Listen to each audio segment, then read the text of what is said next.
I went to surprise my son at the firm. I heard my daughter-in-law say from the doorway of his office, "Are you sure he won't notice?" My son replied in a low voice, "My dad's a clueless old man." I froze, my heart hammering in my chest, listening to every word. They chuckled and continued to talk about their plan. It was then that I realized this wasn't just a simple business conversation. So, I decided to pretend I hadn't heard anything. For now. But let me explain how I arrived at that moment. How a proud father, who only meant to surprise his son, ended up discovering the worst imaginable betrayal. My name is Elijah Vales. I'm 57 years old. I'm the founder and owner of Vales & Associates, a management consulting firm I built from scratch 28 years ago. I started in a tiny, rented cubicle with a used computer and a ton of ambition. Today we have offices in 5 major U.S. cities and pull in around $40 million in annual revenue. I didn't inherit anything. I didn't have any privileged connections. I had only hard work, intelligence, and a determination to give my family what I never had: stability, security, and opportunity. I married Lena when I was 25 and she was 23. She was a middle school English teacher, beautiful, smart, and dreaming of successful children who would conquer the world. We had 2. First, our son Marcus, who is now 30, and then our daughter Naomi, who's 27. For years, we were the perfect family everyone envied. Vacations in Europe, homes in Miami Beach and Buckhead, Atlanta, private school for the kids, and honors graduations. Everything money could buy and effort could achieve. Lena passed away 5 years ago from a cerebral aneurysm. It happened without warning. One day, she was planning Marcus's wedding.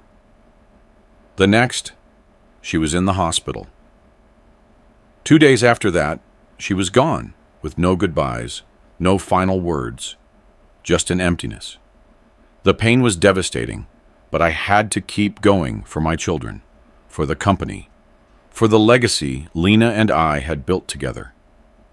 Marcus married Chantel 6 months after Lena passed.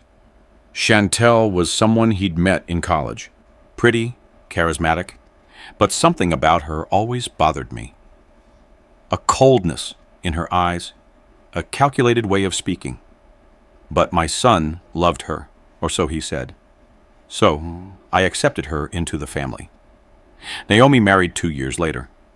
Her husband, Eric, was a good architect, hardworking and honest. I liked him right away. After Lena died, I started thinking about succession. What would happen to the firm when I was gone, or when I simply wanted to retire? The obvious answer was Marcus. My son had earned his MBA from a top-tier business school in the United States. He had the credentials, the knowledge, and he was my blood, the natural choice. "Marcus," I told him 3 years ago, "I want you to start getting more involved in the firm, learning the ropes so you can eventually take control." "Really, Dad?" His eyes lit up. "That would be incredible. But you have to start from the bottom, like I did, learning every department, every process. I won't give you a position just because you're my son. You have to earn it." "I understand, and I promise I will." He started as a project assistant with a modest salary and no privileges. To my surprise, he did well. He came in early, stayed late, asked intelligent questions, took notes. He seemed genuinely interested. "I'm proud of you," I told him, after 6 months. "You're showing me you have what it takes." "Thank you, Dad. That means everything to me." Over the next 2 years, Marcus moved up the ladder. Coordinator, project manager, associate director. Each promotion was earned with results, satisfied clients, and successful projects. 6 months ago, I made the final decision. Marcus, it's time. I'm naming you Chief Operating Officer.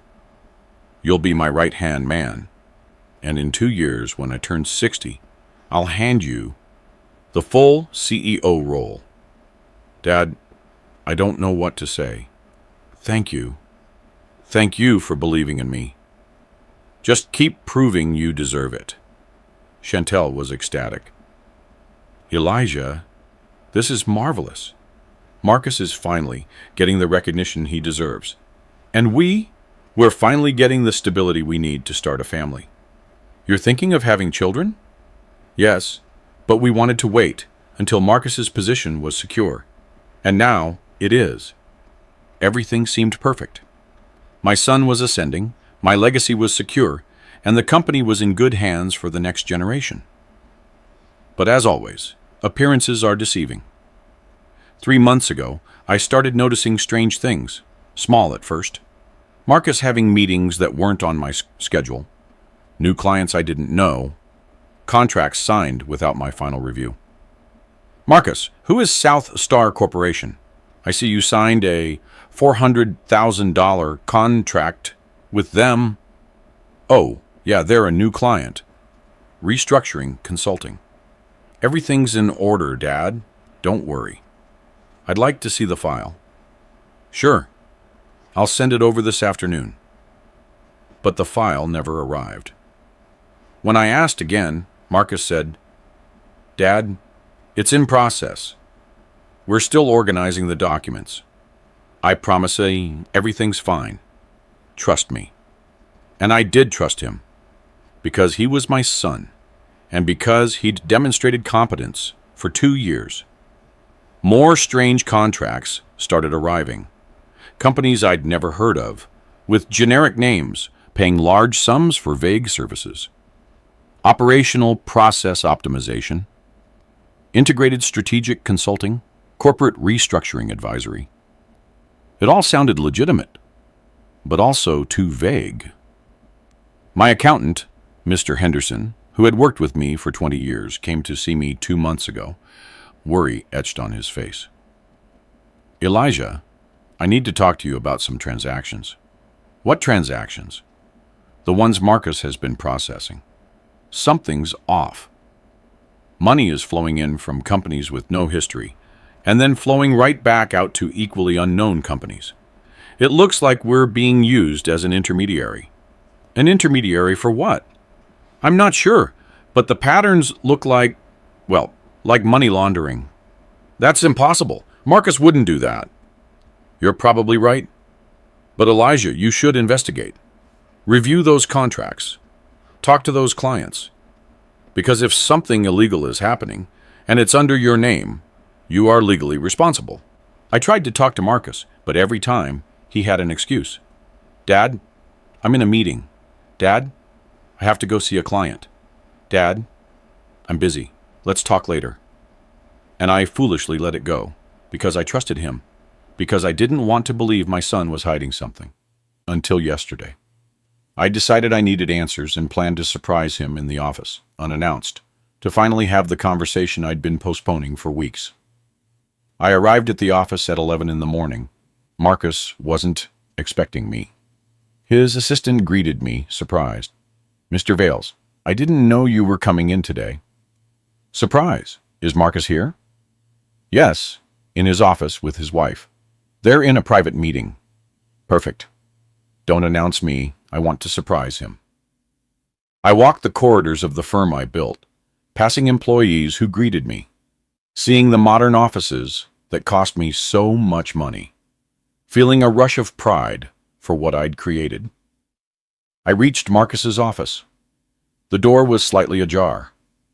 I was about to knock when I heard voices, Marcus and Chantel, speaking softly, but clearly. Are you sure he won't notice? Chantel asked. My dad's a clueless old man, Marcus replied, laughing. He's so focused on retiring and playing golf that he can't see what's happening right under his nose. I was paralyzed. My son had just called me a clueless old man. But it's his company, Chantel continued. What if he checks the books? What if he finds the accounts?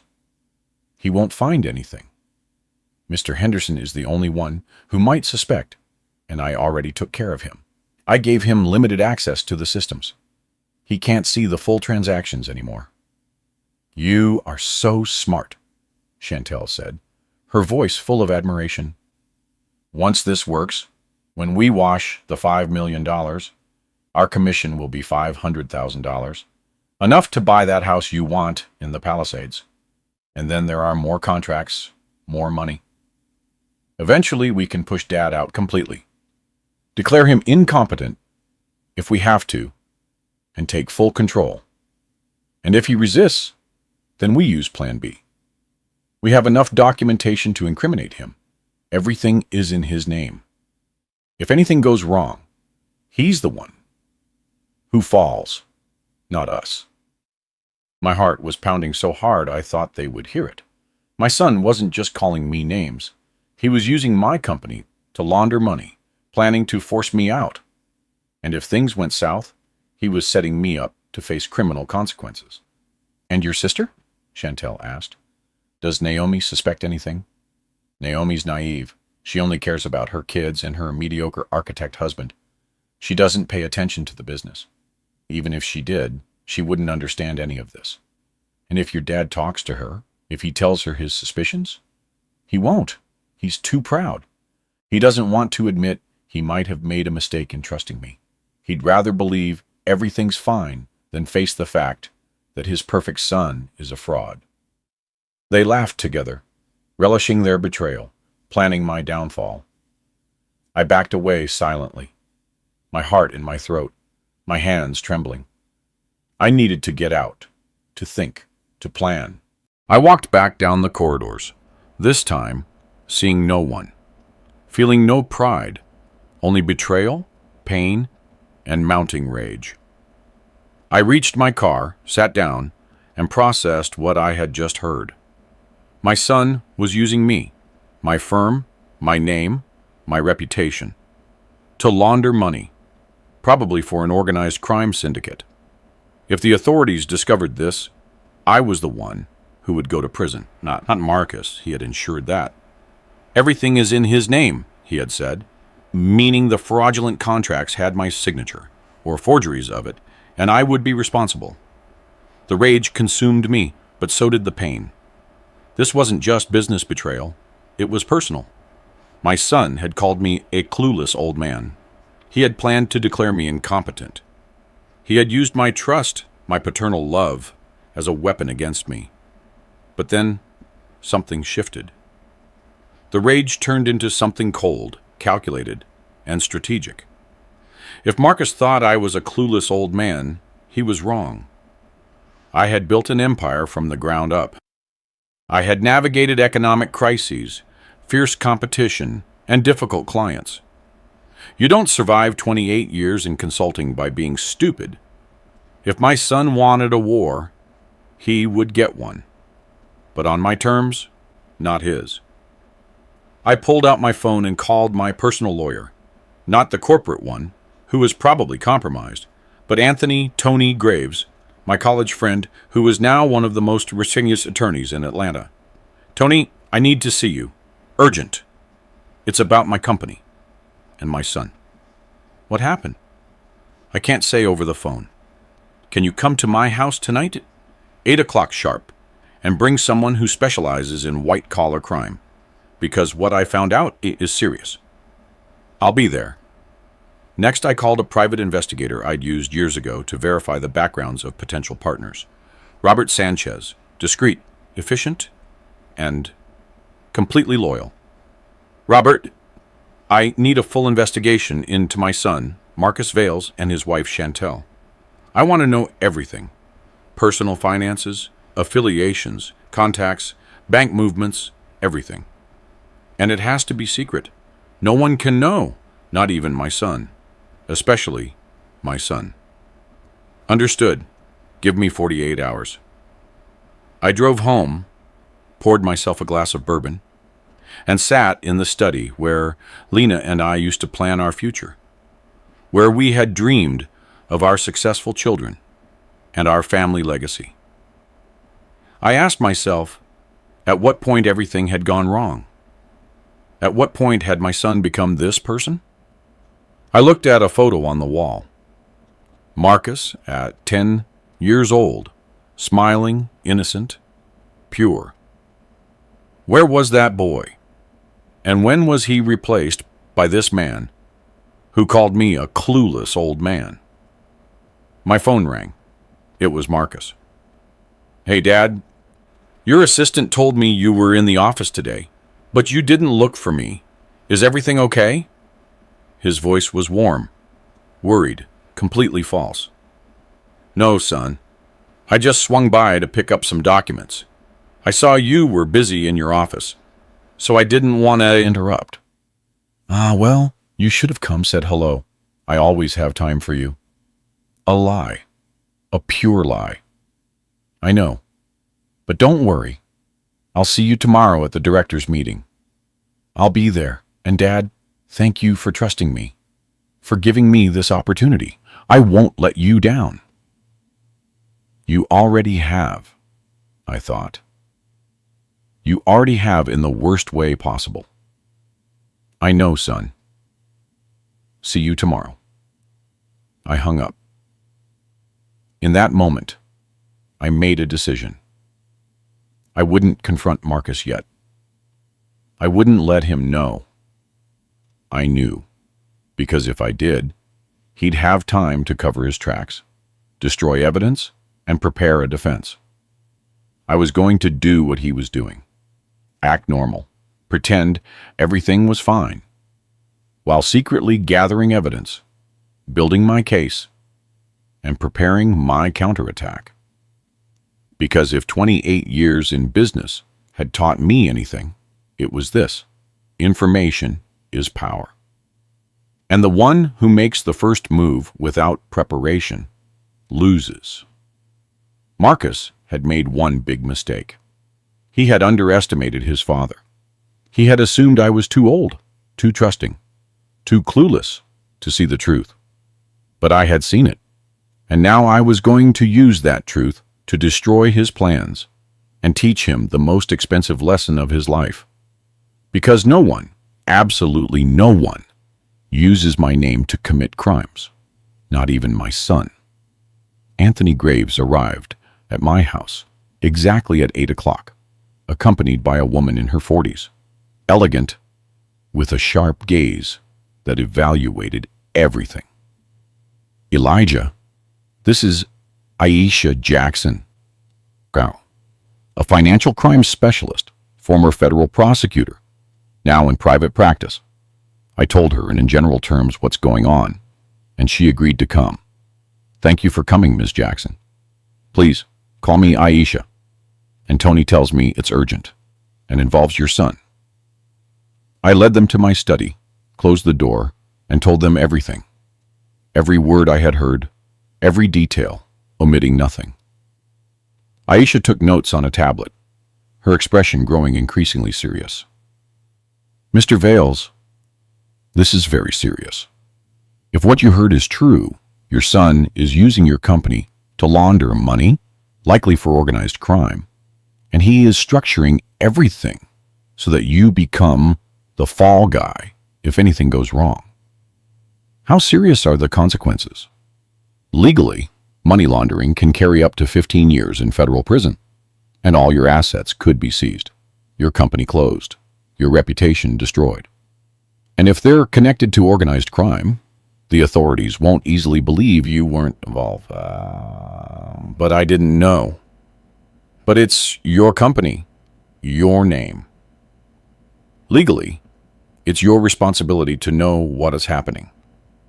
Ignorance is not a defense, especially when the operations are under a signature that looks like yours. So, what do I do? Tony spoke. First, document everything. We need solid evidence of the fake contracts, the transactions, everything. And second, protect you legally. Separate your liability from Marcus's. And third, you have to decide, are you going to report your son? Or are you going to try to resolve this privately? What are the options for private resolution? Aisha replied, Confront him. Demand he stops everything, returns the money if possible, and resigns. But Mr. Vales, that is extremely risky. If organized crime is involved, they won't just let their money go, and your son could be in danger. You could be too. And if I report him, then Marcus faces criminal charges, likely prison, and you have to cooperate fully with the authorities, provide all of the evidence, and testify against your own son if necessary. The idea turned my stomach, but the alternative was allowing him to continue, to use me, and eventually destroy me. I need to think, but first, I need all the evidence. I need to know exactly what he's been doing. I can help with that, Aisha said. I have contacts for forensic investigators. We can conduct a secret audit of your firm, find all the fake contracts, all the suspicious transactions, and document everything. It'll take a week, maybe 2. Do it. But it has to be absolutely secret.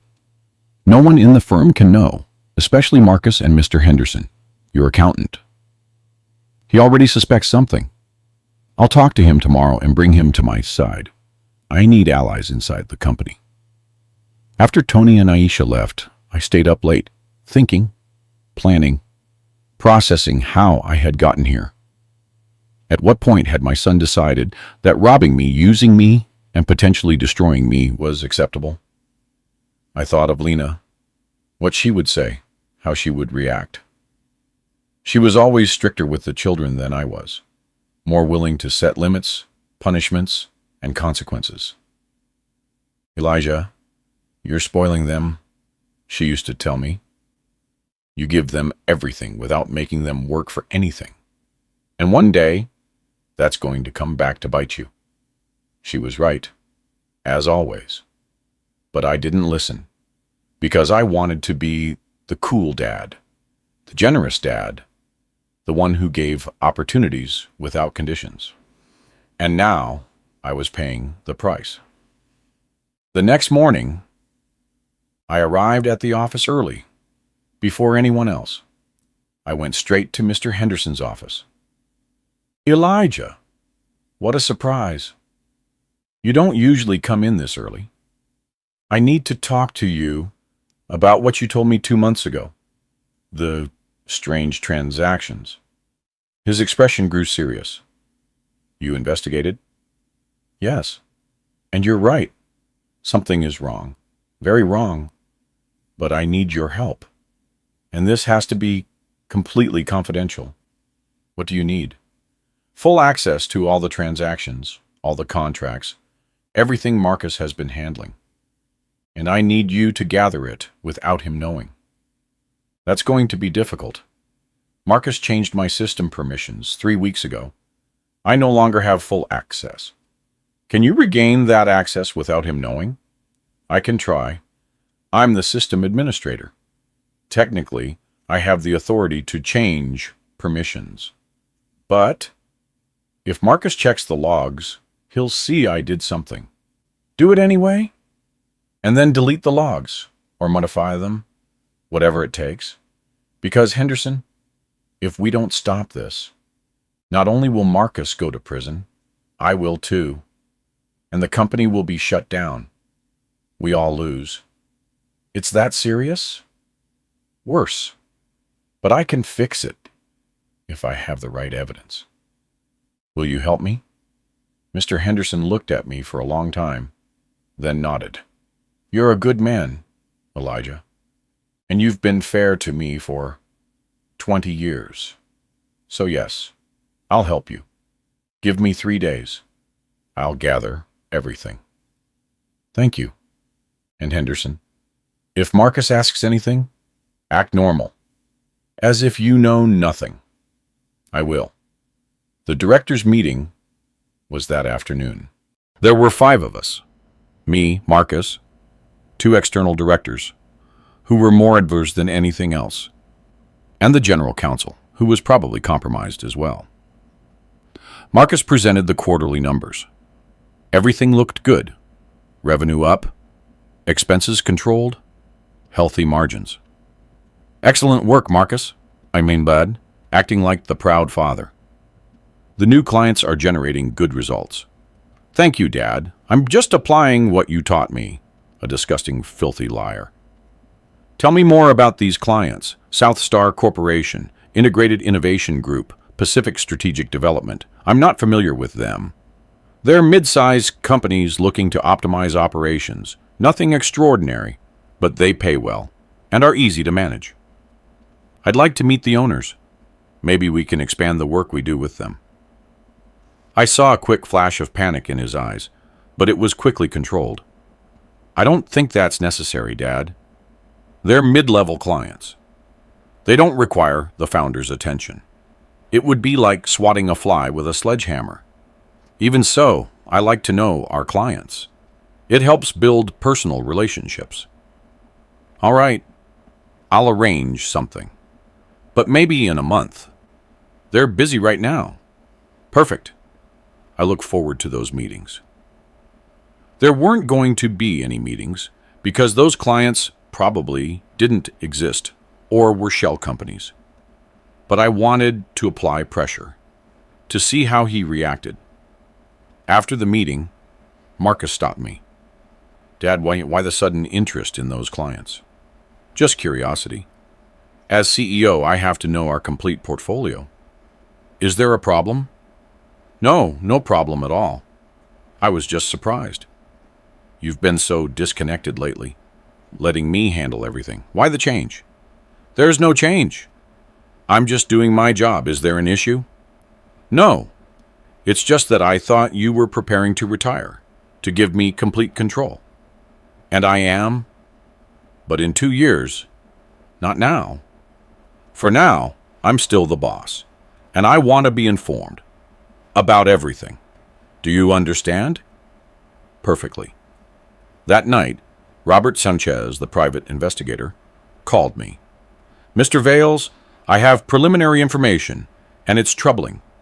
Your son and daughter-in-law are living a lifestyle far beyond their salaries.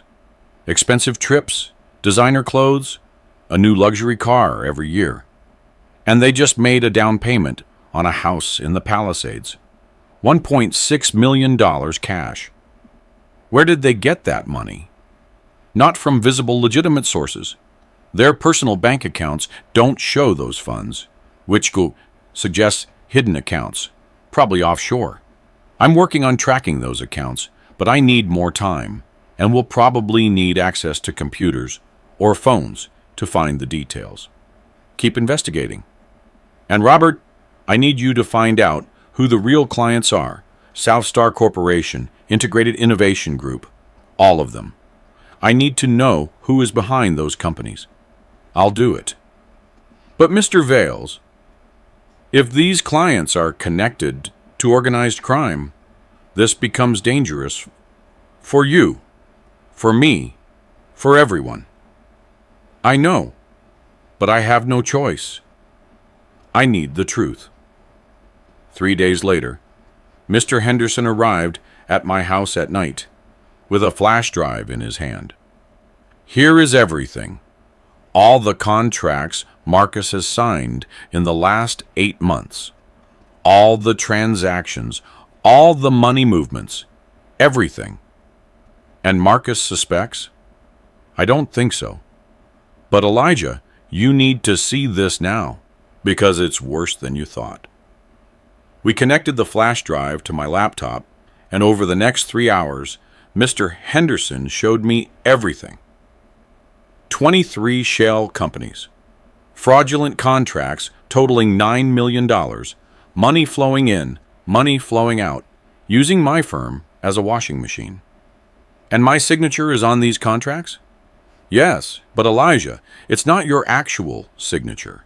It's forged. Quite well done, but forged. Marcus has access to your digital signature and has been using it without your authorization. That's fraud, in addition to money laundering. Yes, and there's more. Look at these transfers. $300,000 went into an account in the Cayman Islands in the name of a company called SDA Holdings. I looked into it. SDA stands for Sebastian Dominguez, and Marcus Vales and Chantel. They're taking a cut of the money. Exactly. They're not just laundering money for others. They're stealing a big commission. And if the authorities find this, they'll think you authorized it, that you are the mastermind, because everything is under your name. Marcus made sure of that. The rage consumed me, but so did the fear. Mr. Henderson was right. If this came to light, I was the one who would face consequences. Not Marcus. He had built the perfect structure to sink me. Can you make copies of all of this? Multiple copies in different formats, and secure them in safe places? I already did. I have 3 flash drives. One for you, one for me, and one in a safe deposit box at the bank. Good, because we're going to need this very soon. The next day, Aisha Jackson arrived at my house with her team of forensic investigators. I gave them access to everything Mr. Henderson had gathered. This is enough, she said after reviewing it. Enough to file criminal charges, enough to separate your liability from your son's, and enough to protect you if the authorities are already investigating. Do you think they are? It's possible. Movements of this magnitude generate automatic alerts in the financial system. If someone in the financial crimes unit saw something suspicious, they might be building a case, and they would rather have you as a cooperating witness than as a suspect. So, what do you recommend? That you take the lead. Go to the authorities first, before they come to you. Present the evidence. Demonstrate you were a victim of fraud committed by your son, and cooperate completely. And Marcus. Marcus faces prison, a long time, and his wife too. And if organized crime is involved, their lives could be in danger when those people find out they've been exposed. I don't want anything physical to happen to them. I just want justice. Then you need to act fast, because every day that passes, more money is laundered, and your son digs his own grave deeper. That night, Marcus called me. Dad, can we have dinner tomorrow? Just you and me. There's something I want to discuss with you. About what? The future, the company, accelerating your retirement. There it was, the move I had been waiting for. Marcus was pressing for me to leave sooner, to gain complete control, to operate without my supervision. Of course, son. Let's have dinner. Where? At my house. Chantel is going to cook something special, a family favorite. Perfect. What time? 8. We'll be waiting. I hung up and knew exactly what was going to happen. Marcus was going to pressure me. Maybe try to get me to sign documents. Maybe try to manipulate me emotionally. But I had a different plan, and that dinner was going to be memorable, though not in the way Marcus expected. I called Aisha. My son is going to try something tomorrow night, and I want to be prepared. Can you get me a discreet recording device that I can wear without it being noticed? I can. You're going to record him without his consent? Yes. I know it might not be admissible in court, but I want a record of what he says, what he tries. I understand. I'll get you the equipment. But Elijah, please be careful. If he gets violent, if you feel you're in danger, leave immediately. I will, but I need to do this. I need to hear what he plans to tell me, what he expects me to do. I spent that day mentally preparing, knowing the next day's dinner would be the breaking point, the moment everything would change. And though my heart ached for what I was about to do, my mind was clear, because it was no longer just about me. It was about justice, about stopping someone who was committing serious crimes, and about protecting my legacy, my name, and my freedom, even if it meant destroying my own son. The following afternoon, Aisha handed me the recording equipment, a tiny device the size of a button with a built-in microphone. It adheres to your shirt, invisible under the fabric. It has a battery life of 4 hours, she explained. It records automatically and transmits live to this receiver, which you can leave in your car, just in case. We have backup. Perfect. Thank you. Elijah, seriously, if you feel you're in danger, leave. Call the police if you have to. Don't take risks. I won't. But I need to do this. I need to hear what he plans to say to me, what he intends for me to do. I arrived at Marcus and Chantel's house exactly at 8. A beautiful house in Bel Air that I had helped them buy with a $200,000 loan that was never repaid. Now I understood why. They were using laundered money for everything. Chantel opened the door with a smile that didn't reach her eyes. Elijah, so good to see you. Come in. Thanks, Chantel. It smells delicious. I made your favorite, smoked brisket and collard greens and sweet potato pie. A traditional dinner. Sounds wonderful. Marcus appeared from the kitchen with 2 glasses of wine. Dad, welcome. Here, it's a high-end Cabernet Sauvignon. I know you like it. I took the glass, but didn't drink. Not yet. After what I'd heard, after knowing they'd tried to drug other people in similar situations, I wasn't going to risk it. Thanks, son, but you know I don't drink much before dinner. It fills me up. Oh, sure. Well, whenever you're ready. We sat in the living room. Superficial conversation, the weather, the news, nothing important. But I could feel the tension, as if we were both waiting for the right moment for what really mattered. Finally, after dinner, after the dessert and coffee, Marcus suggested we talk in his private study, man to man, father and son. Chantel discreetly disappeared, leaving us alone. The study was elegant. Built-in bookshelves, a mahogany desk, leather armchairs, all bought with stolen money. Dad, thank you for coming. I know I've been busy lately. Distant, maybe. But it's because I have been working on something important for us, for the family, for the legacy. I'm listening. I've been thinking about the future, the firm, and your retirement. And I think you should accelerate it. Why? Because you deserve it. You've worked 28 years without a break. You built something incredible, and now it's time for you to enjoy it. To travel. To live. To let the next generation take control. But we said 2 years. I know. But Dad, why wait? I'm ready now. I've proven I can handle everything. The numbers are better than ever. Clients are satisfied. Everything is running perfectly. And what exactly are you proposing? That you transfer the CEO role to me now. You stay on as chairman of the board, with a voice but without daily operational responsibilities, and you get to enjoy your money while you can. Sounds reasonable. But why the urgency? It's not urgency. It's opportunity. Dad, I have plans, big plans, to expand the firm. New markets, new services. But I need complete autonomy to execute them. And as long as you're the CEO, I need your approval for everything, which slows things down. I understand. And do those plans include the new clients you've been bringing in? The companies with the generic names? I saw a flicker in his eyes.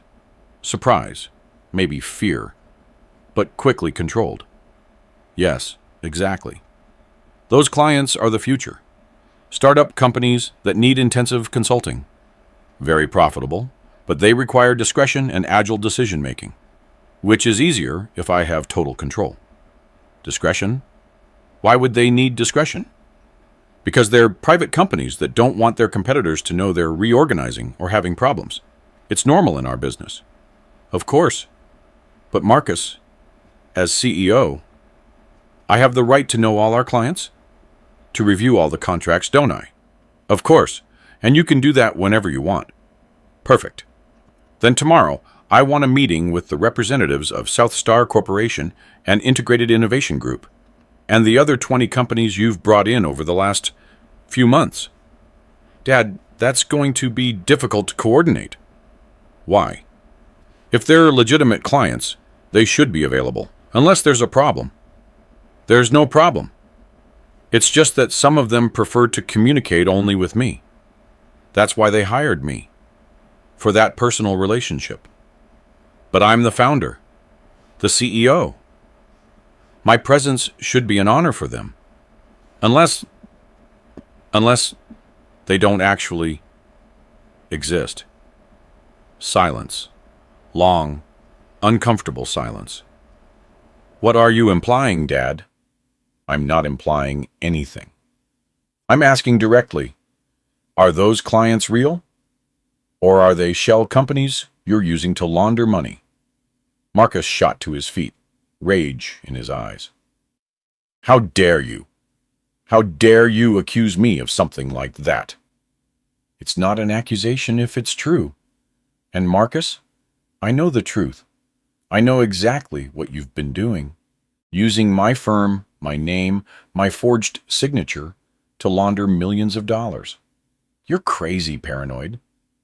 Maybe Mr. Henderson was right. Maybe you are losing your mental faculties. Mr. Henderson said nothing of the sort. In fact, he was the one who alerted me, who showed me the suspicious transactions, who helped me gather all the evidence. Evidence? What evidence? Of the 23 fake contracts, of the $9 million laundered, of your account in the Cayman Islands where you've deposited your commissions, of everything. Marcus paled. For the first time, the control vanished. It was replaced by pure panic. You don't have anything. You're inventing this. I have everything.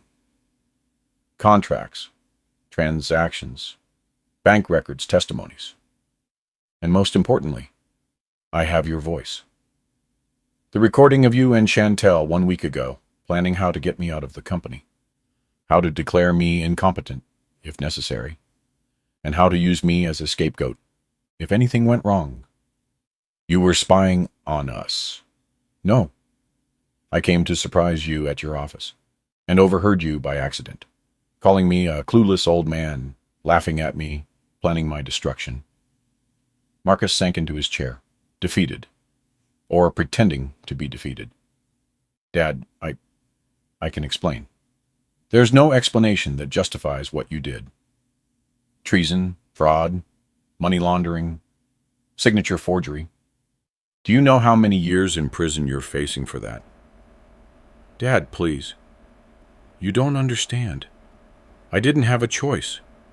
I was in debt to bad people, dangerous people.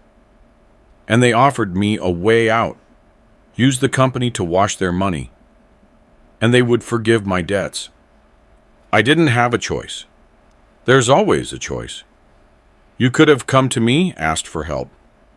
But instead, you chose to use me, destroy me, and blame me if anything went wrong. I didn't want to involve you. You already did. Everything is in my name. My signature, my firm, my reputation. If the authorities discover this, I am the one who will go to prison, not you. I'm sorry, Dad. I really am sorry. But we can fix this. We can stop everything, return the money, close those accounts. No one has to know. It's too late for that, because I already know, and I won't allow this to continue. What are you going to do? What I should have done from the beginning, protect myself. And that means reporting you. You can't do that. I'm your son. You are a criminal who happens to share my blood, but that doesn't give you the right to destroy me. Chantel ran into the study. She had clearly been listening from outside. Elijah, please, think about your family, your legacy. If you report Marcus, the scandal will destroy the firm. Everything you worked it for will disappear. Is that what you want? What I want is justice and protection for myself and for the legitimate firm I built, not the criminal operation you created. We're family, Chantel pleaded. Family protects. Family forgives. Where is your compassion? My compassion died when I heard your husband call me a clueless old man. When I discovered you planned to declare me incompetent. When I understood you would watch me go to prison for your crimes without batting an eye. Marcus changed tactics. The pleas turned into threats. Dad, if you do this, if you report me, I'm dragging you down with me. I'm going to say you knew everything, that you planned it, and that I was just following orders. Go ahead.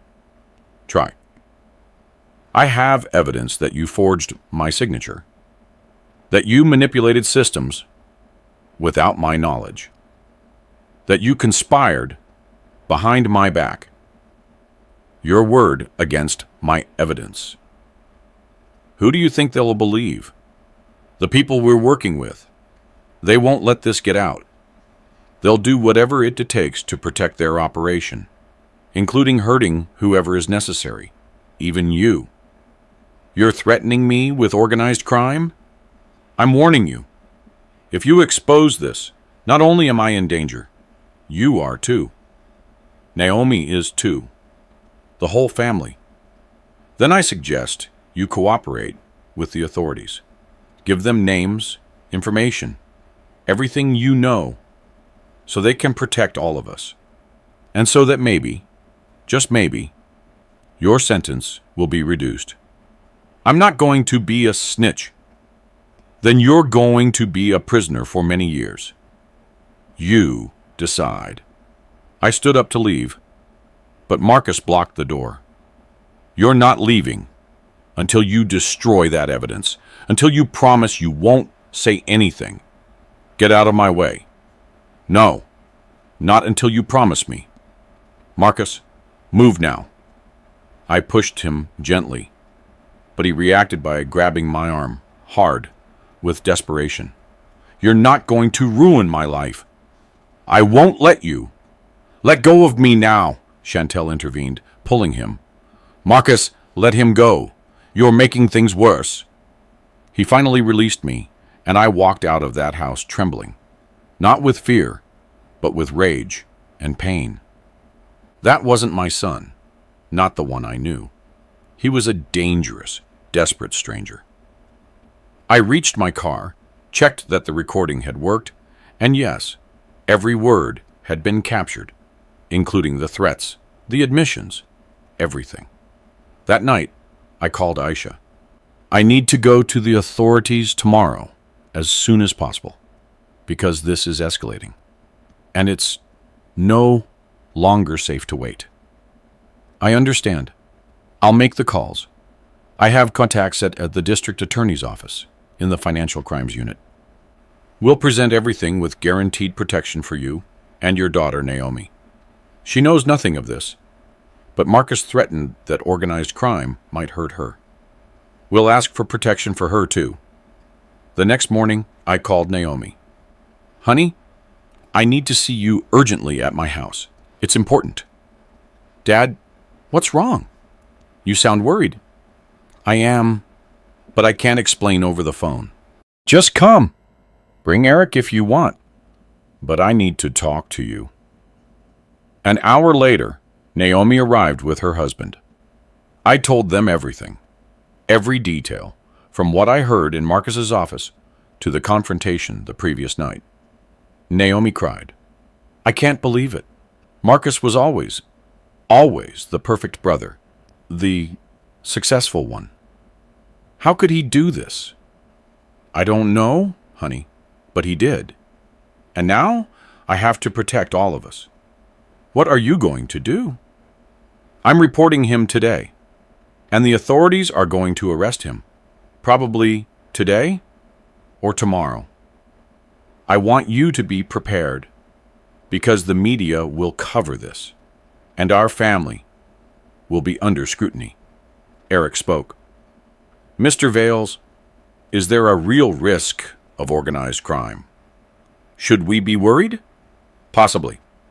That's why I'm asking for protection, for Naomi and for you, until the criminals involved are arrested. And the company? What will happen to it? It will survive, because I'm going to prove that the criminal operations were carried out without my knowledge by Marcus.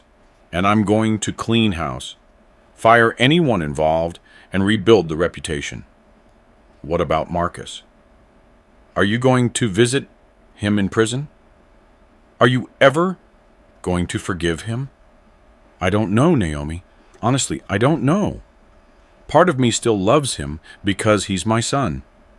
But another part can't forgive what he did, what he tried to do to me. That afternoon, accompanied by Aisha and Tony, I went to the offices of the district attorney with boxes full of evidence, documents, recordings, everything. Assistant District Attorney Wallace, a woman in her 50s with a serious expression, reviewed everything for 3 hours, asking questions, verifying details, taking notes. Mr. Vales, this is enough to proceed. We will issue arrest warrants for your son, your daughter-in-law, and anyone else we identify as an accomplice. When? Tonight. A coordinated operation, so they don't have time to flee or destroy evidence. And do I face any charges? Not for now. Your cooperation and the evidence that you were a victim of fraud protect you. But Mr. Vales, you will have to testify against your son when the case goes to trial. I know, and I will. I also need to warn you, the people your son was laundering money for won't be happy when they find out they've been exposed. We're going to offer you protection, but you have to take it seriously. I will. That night, at 10 o'clock, teams from the district attorney's office simultaneously entered Marcus's house and his office. They arrested him and Chantel, formally charged them, and took them in for booking. The news exploded. Son of prominent CEO, arrested for money laundering. Criminal operation in consulting firm. Father reports. Son for fraud. The media sought me out, wanting statements, photos, and explanations. But Aisha advised silence. Let the prosecution manage the public narrative. You just protect yourself.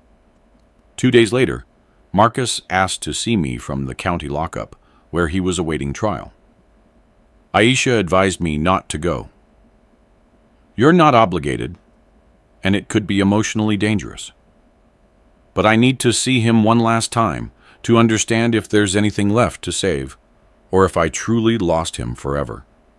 Then I'm coming with you as a witness and protection. The detention center was exactly as I imagined.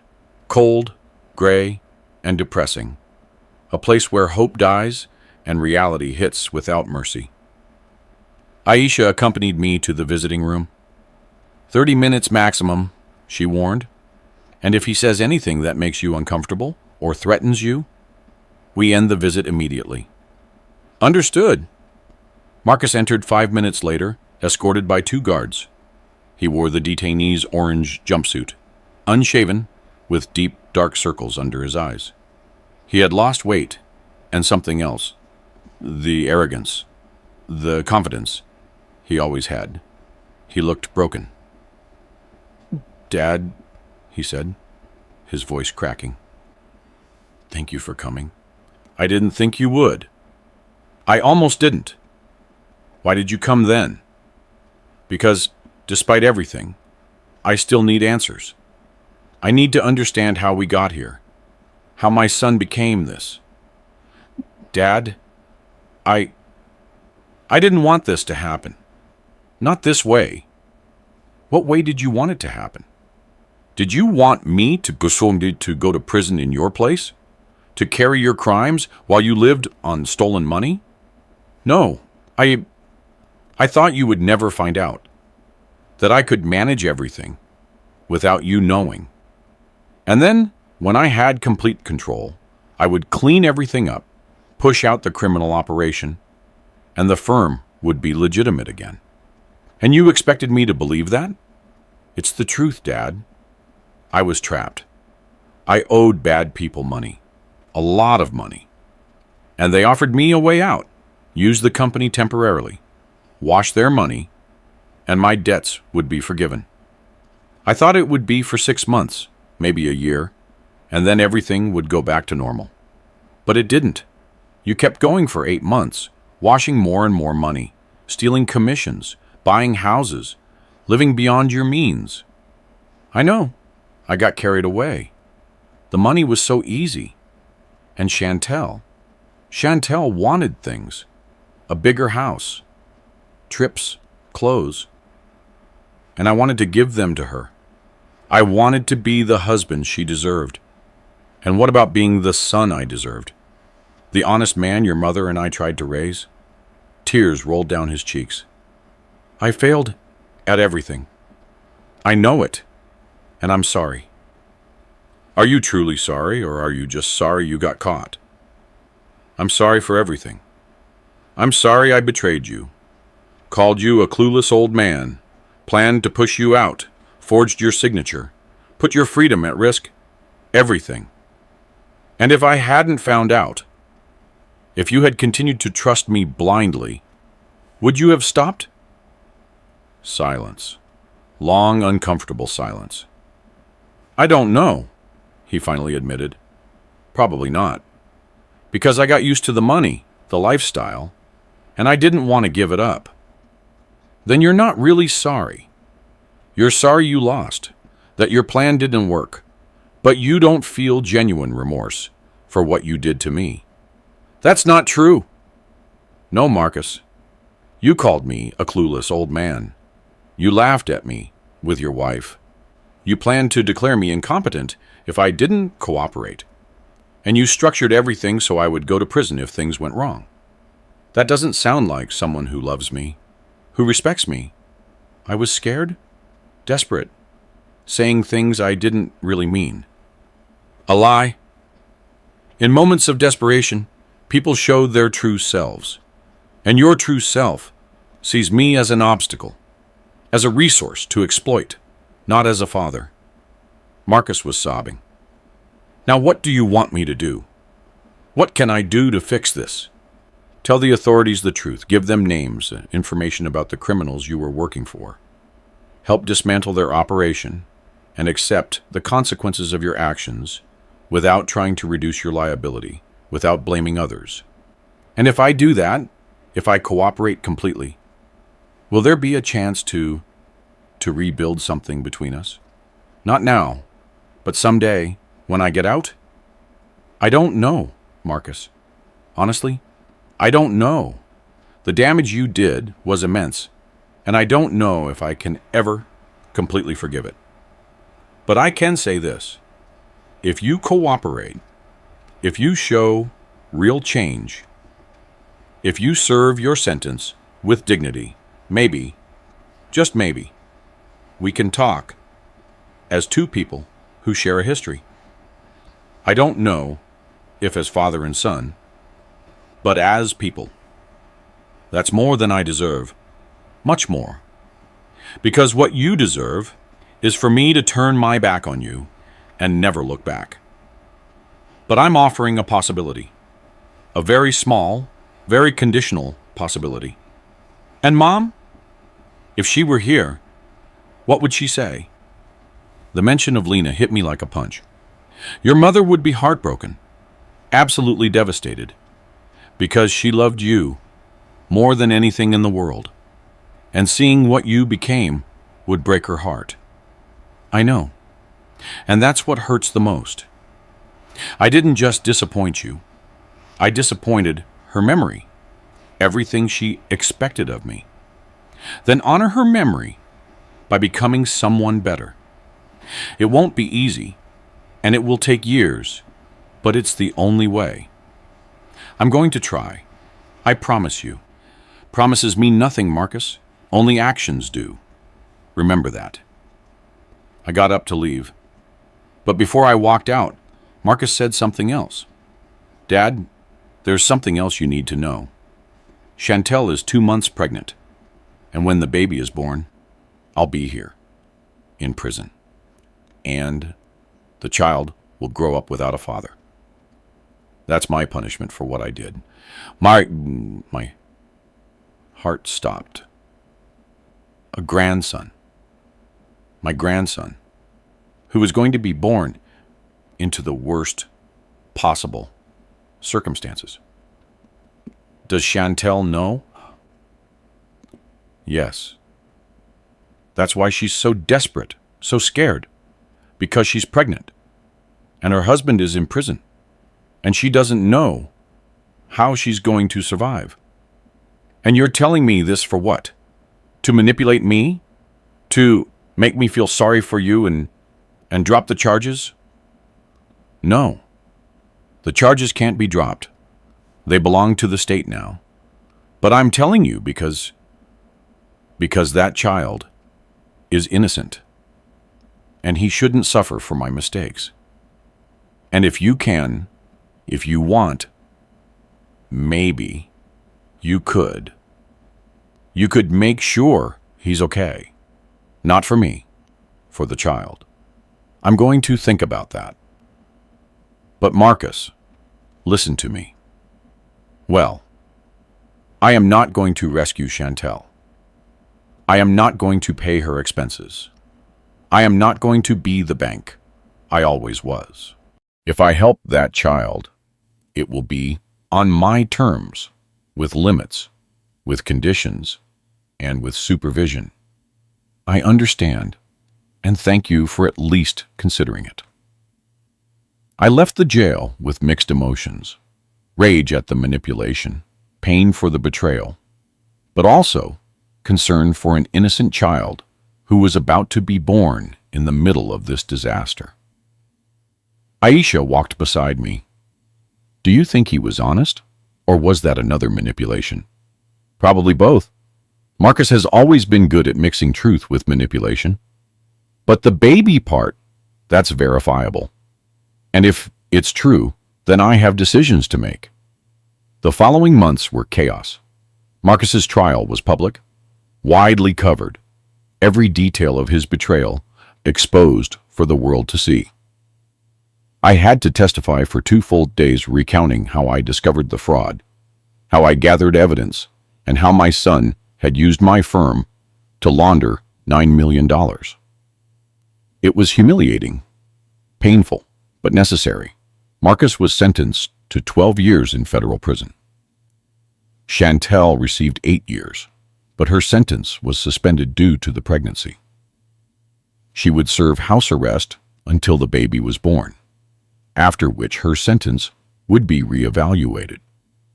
The people they were laundering money for were also arrested. A network of 5 individuals connected to a minor crew, all of them facing decades in prison. The firm survived. Barely. We lost 30% of our clients, frightened by the scandal, by the association with crime. But those who stayed were loyal. They understood that I had been a victim, not a perpetrator. I hired a new chief operating officer, someone from outside with no family connections and impeccable credentials, and restructured everything, new processes, new controls, and a new culture of absolute transparency. Mr. Henderson was promoted in recognition of his loyalty, for warning me when others wouldn't.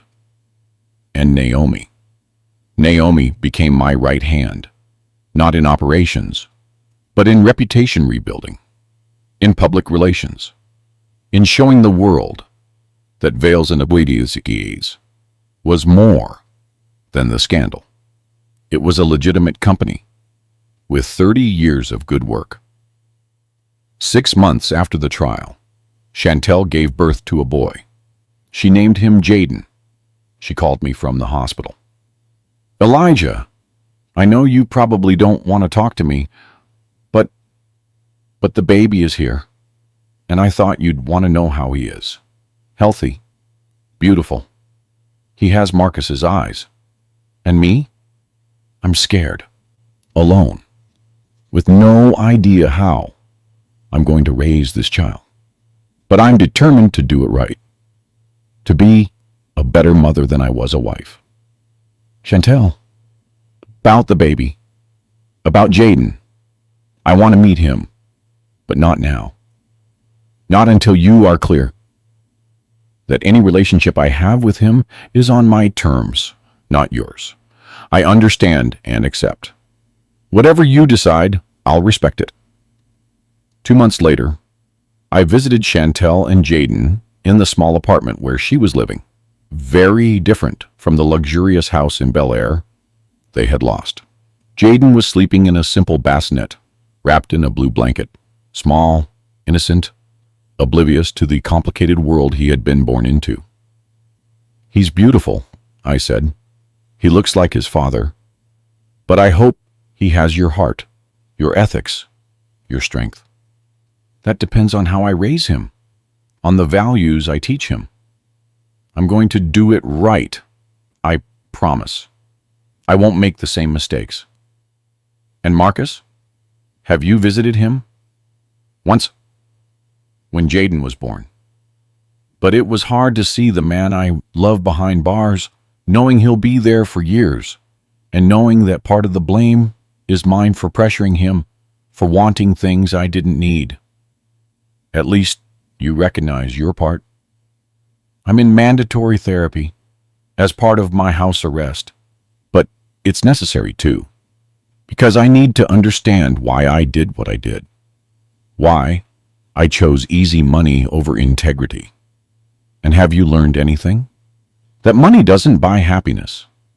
I knew that intellectually, but now I know it in my soul. Because I had all the money in the world, and I was miserable, scared, always looking over my shoulder, waiting to be caught. And now I have nothing. This small apartment, basic clothes, simple food. But I have peace because I'm not living a lie. And I have Jaden, who is the only thing that truly matters. We established an agreement. I would visit Jaden once a month. I would provide basic financial support, diapers, formula, necessities, but nothing extravagant. And when he was older, if Chantel proved to be a responsible mother, I would consider more. But Chantel, I warned, if you try to manipulate me again, if you use Jaden as a tool to get money, if you return to your old habits, it's over. No second chances. Do you understand? Perfectly. And I won't do it, because this child deserves better. He deserves a grandfather who loves him, and I won't ruin that. A year after the trial, the firm was stable again, not as large as before, but healthy, profitable, and completely clean. Naomi had proven to be invaluable, with fresh ideas, energy, and a work ethic that reminded me of myself at her age. "Dad," she told me one day, "I've been thinking about the future of the firm, and I think you should consider something." "What?" "Naming me CEO, eventually. Not now, but in 2 or 3 years when you've completely rebuilt and you're ready to truly retire." "Are you sure?" "It's a lot of work, a lot of pressure." "I know, but I'm ready, and I've proven I can handle it. And unlike Marcus, I don't have an ulterior motive. I won't steal from you. I won't betray you. I just want to continue your legacy the right way." And Eric agrees completely. In fact, it was his idea. He knows this is important to me, and he supports me entirely. "Then we're going to do this. For the next 2 years, you'll take on more responsibility, step by step, demonstrating competence in every area. And in the end, if everything goes well, I will name you CEO, and I will retire as chairman of the board, with a voice but no daily operations. Thank you, Dad. I won't disappoint you. I know, because you're different. You have your mother's heart and her integrity." Marcus served his first year in prison. I had visited him 3 times, short, awkward conversations, but without open hostility. "Have you been cooperating with the authorities?" I asked him during one visit. "Yes, I gave them everything. Names, operations, money routes, everything I knew. And thanks to my information, they arrested 5 more people higher up the chain." "Good. That will reduce your sentence." "Maybe. But Dad, I didn't do it to reduce my sentence. I did it because it was the right thing to do, and because I finally understood that I can't run from the consequences. I can only face them." "And how is it in here?" "Difficult. Very difficult. But also clarifying. I can't pretend in here. I can't use money to solve problems. I can only be myself and face who I truly am." "And who are you, really?" "Someone who made huge mistakes, who hurt the people who loved him most, but who is trying to be better, day by day, without guarantees that it will work, but trying. Trying is all you can do." "Have you seen Jaden?" "Yes, once a month. He's growing well. Chantel is being a good mother, better than I expected. I'm glad, because that child deserves better than me, better than us. And if you can give him stability, love, a grandfather who teaches him real values, then something good came out of this whole disaster. Something good can always come out of something bad, if you look for it, if you work for it." 2 years after the trial, I celebrated my 59th birthday with a small dinner at my home. Naomi and Eric, Mr. Henderson and his wife, Aisha and Tony, who had become close friends as well as lawyers, and Chantel with Jaden, who was now 2.5 years old. Jaden ran through the garden, laughing, chasing butterflies, completely unaware of his family's complicated history. "It's beautiful," Naomi said, "seeing new life, innocence, after so much pain." "It is," I agreed. "And it's a reminder that families can be broken, but they can also be rebuilt, differently, but rebuilt." "Have you forgiven Marcus?" "Not completely. Maybe never completely. But I've accepted what happened and I've decided to focus on the future. On protecting Jaden, on building something with him that I couldn't build with his father." "Do you think Marcus will really change?" "I don't know. He has 10 more years in prison. Plenty of time to think, to grow, or to become bitter. It's up to him. But my life no longer revolves around him. It revolves around you all, around Jaden, around the firm, around the things I can control." That night, after everyone left, I sat in my study, the same place where I had processed the betrayal 2 years ago, where I had mourned the family I thought I had. But now, looking at photos from the dinner, seeing a smiling Naomi, a playing Jaden, and a finally peaceful Chantel, I understood something fundamental. The family you have isn't always the family you need. And when that family betrays you, when it uses you, when it tries to destroy you, you have the right to rebuild, to choose who deserves to be in your life. Marcus made choices, bad choices that led him to prison. And although a part of me will always love him, because he was my son, another part understands that love is not enough without respect, without integrity, without reciprocity. And I chose my dignity, my freedom, and my peace over protecting someone who didn't protect me. If you're hearing this story, if it resonates with you in any way, I want you to understand something. Family fraud is real. It's common, and it's devastating. Children who use parents' firms to launder money. Children who forge signatures, who steal, who betray, and who expect family love to shield them from the consequences. But love cannot, must not, protect crime. And parents have the right to defend themselves, to seek justice, to set boundaries, even when those boundaries mean prison for their children. I went to surprise my son and discovered he was using me to launder money, that he saw me as a clueless old man, that he planned to destroy me if necessary. And though it hurt, though it nearly destroyed me emotionally, I defended myself. I gathered evidence. I reported him, and I survived.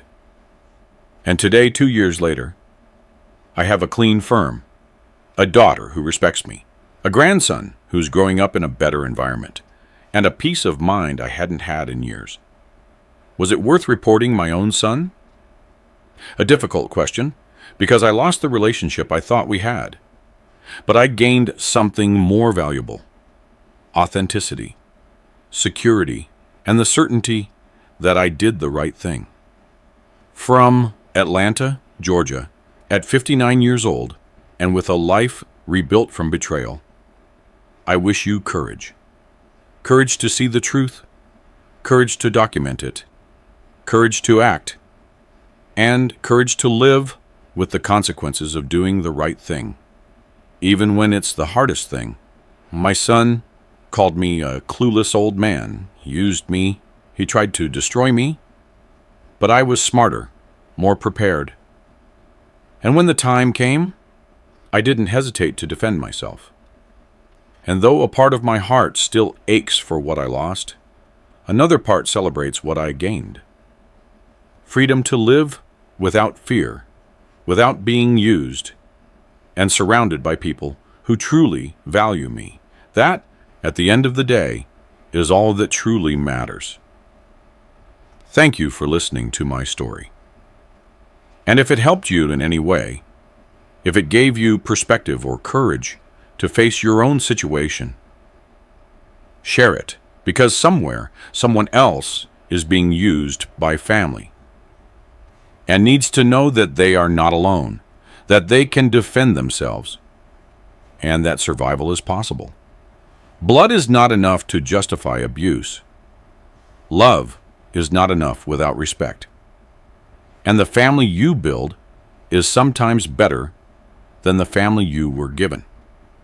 I learned that the hard way, so you don't have to. Did you like my story? And which city are you listening from? Let's meet in the comments. If you liked the story, you can support me by sending a super thanks so I can keep bringing more stories like this. Thank you so much for your sweet support. I'm looking forward to your comments on the story. On the screen, you can see 2 new life stories that I highly recommend. There's so much more on my channel. Don't forget to subscribe. See you in the next life story, with love and respect.